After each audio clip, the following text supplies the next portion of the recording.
नमस्कार मित्रांनो, मराठी कथामध्ये आपले सहर्ष स्वागत आहे. माझा सासरा आणि सासू काही कामासाठी बाहेरगावी गेले होते आणि घरी फक्त त्यांच्या 2 जवान मुली होत्या, त्या म्हणजे माझ्या मेव्हण्या. त्यामुळे मी आणि माझी बायको त्यांच्या सोबतीसाठी त्यांच्या घरी गेलो होतो. रात्री आम्ही जेवण करून सगळेजण झोपी गेलो. मी, माझी मेव्हणी रचनाच्या रूममध्ये गेलो आणि तिला रचना म्हणाली, "खूप झाले दाजी, आता मला जाऊ द्या." मी म्हणालो, "खरे काम अजून बाकी आहे." ती म्हणाली, "नको दाजी, मी आता कंट्रोल नाही करू शकत. हे सहन नाही होत. मी खूप लहान आहे. मी एवढा मोठा नाही घेऊ शकणार. खूप दुखेल. माझी मैना अजून खूप छोटी आहे.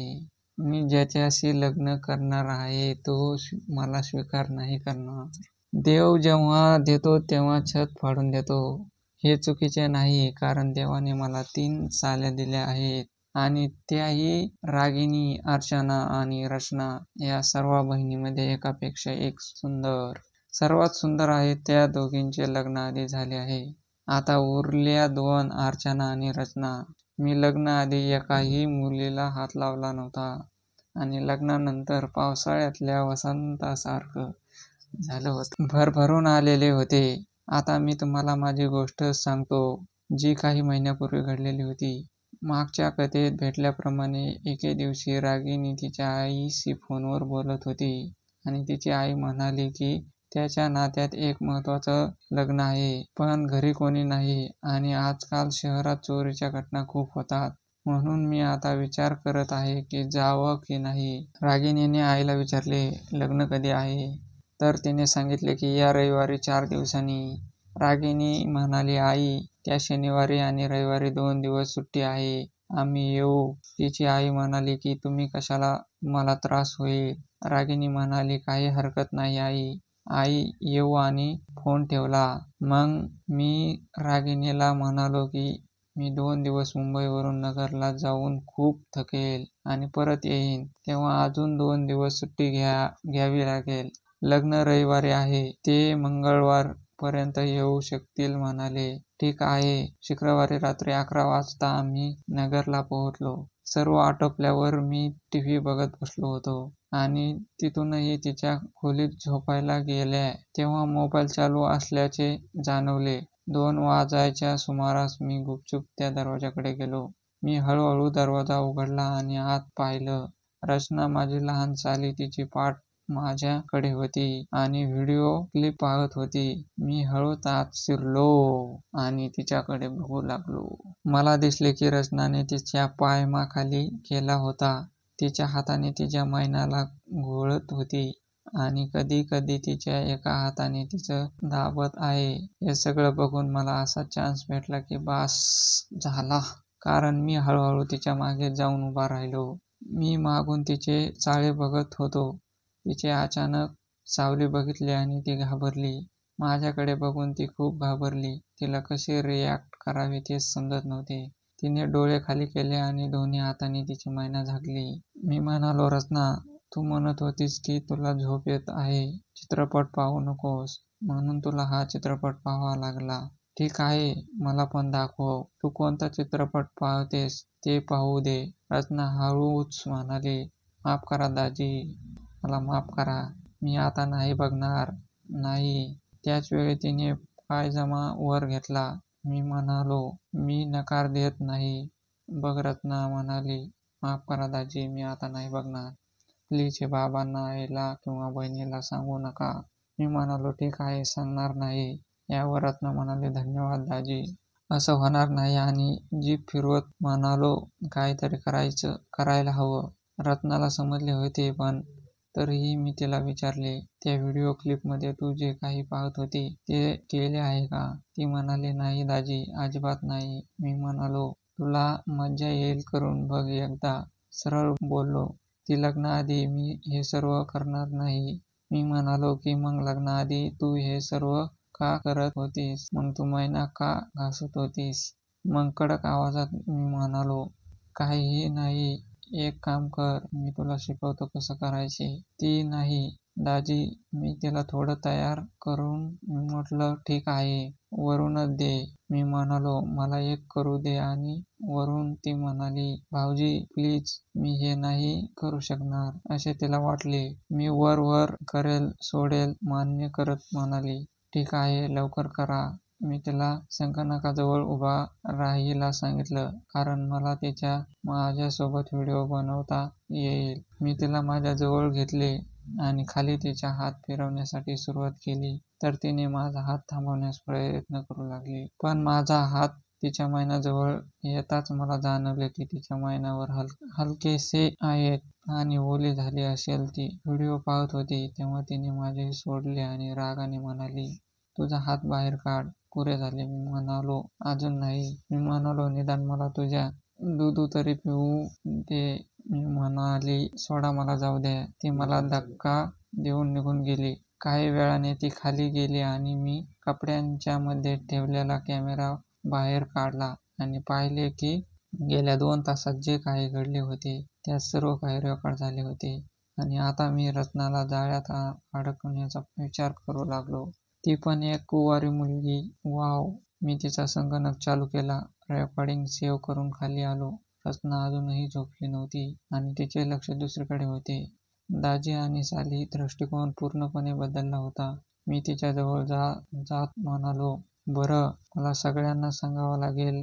ती म्हणाली, काय सांगशील? मी कॉम्प्युटरवरून सगळं डिलीट केलंय.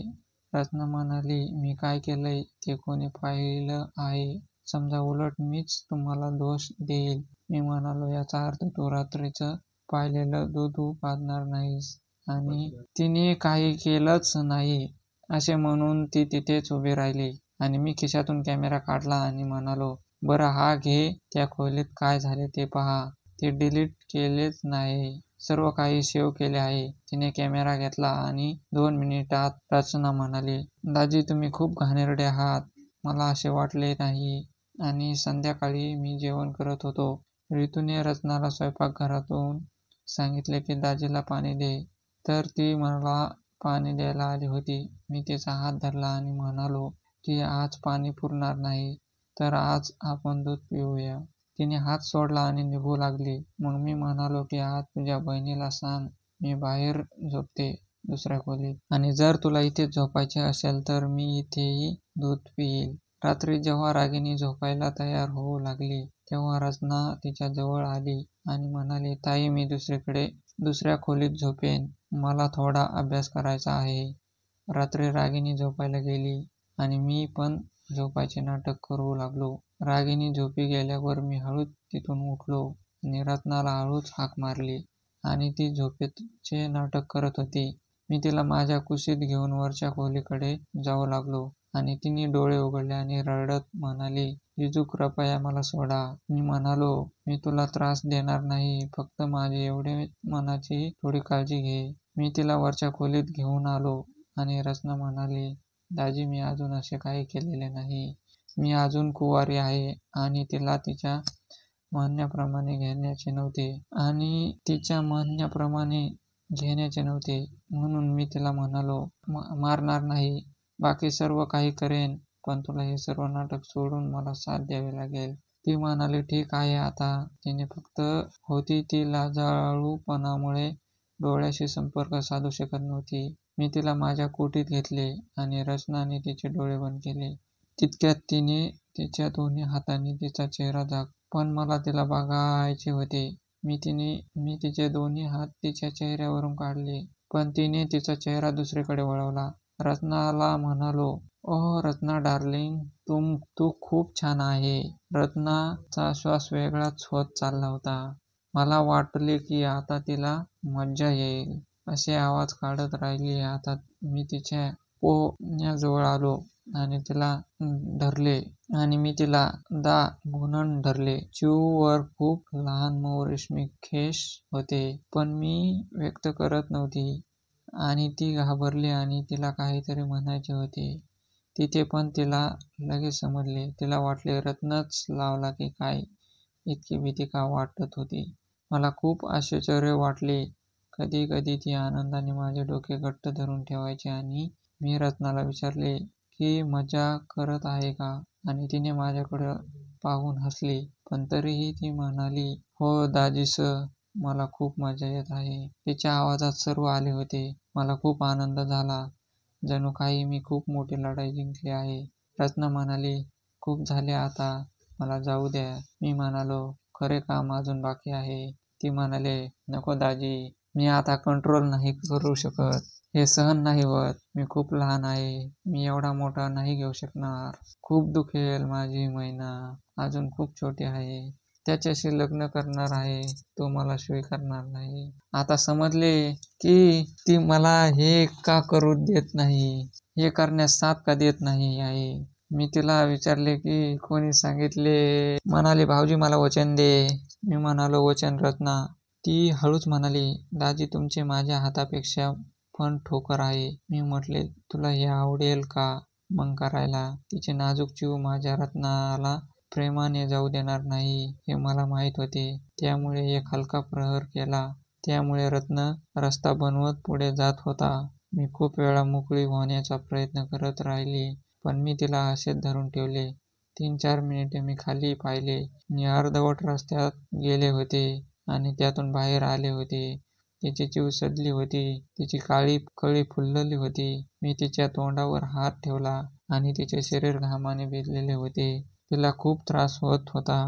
मला समजले की तिचे रस्ता मोकळा झाला आहे आणि थोडा वेळ ते नॉर्मल होऊ लागले. मी माझे रत्न फक्त अर्धवट टाकले आणि पुढे जाऊ लागलो.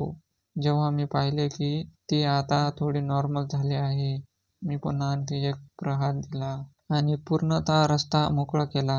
मी हात थोडा बाजूला केला आणि ती म्हणत होती, मी मरून जाईल. तू खोटे बोललास की वेदना होणार नाही. एकदा मला असे वाटले की मी निघूनच जाईल. मी हळूहळू आपले काम चालू ठेवले होते. थोड्या वेळाने तिला बरे वाटू लागले. ती पण आनंद घ्यायला लागली. मी म्हटलो, जास्त दुखते आहे का? ती म्हणाली, काही हरकत नाही भाऊजी, मी तुझ्यासोबत आहे. आता ती मला पूर्ण साथ देत होती.